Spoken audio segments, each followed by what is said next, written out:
Bagong Pilipinas, narito ang Police News Express sa mga oras na ito.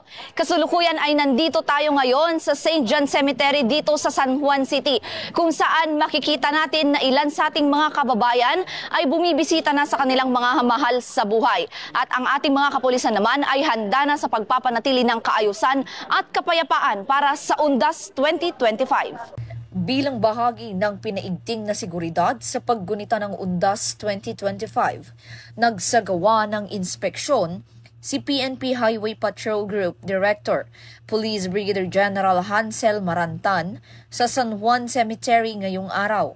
Layunin ng inspeksyon na matiyak ang maayos na daloy ng trapiko at seguridad ng mga motorista at bisitang dadagsa sa sementeryo ngayong Undas.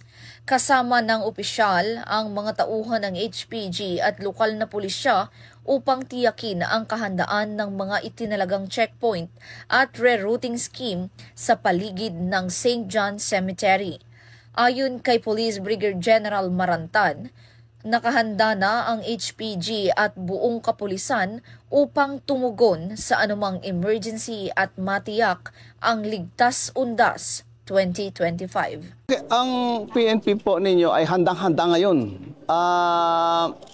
We have seen the best practices of the past. Kasi hindi naman ito bagong undas, hindi lang naman ngayon nag-undas eh.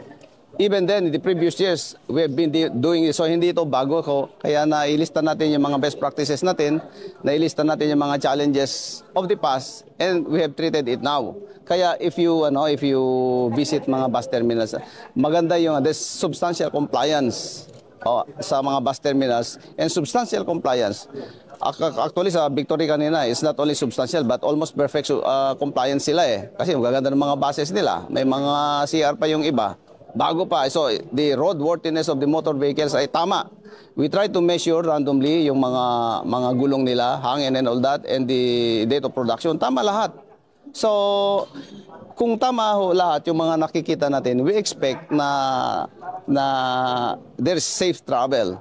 Dagdag pa ni Police Brigadier General Marantan, hinimok niya ang publiko na sundin ang mga alituntunin ng trapiko at tinitiyak niya na mananatiling visible at aktibo ang mga tauhan ng HPG sa mga pangunahing kalsada upang gabayan ang mga motorista at mapanatili ang kaayusan at kaligtasan ng publiko sa panahon ng undas. Mula rito sa San Juan City, ako ang inyong PNN correspondent, Patrolwoman Fe Octaviano, alagad ng batas, tagataguyod ng Balitang Pulis.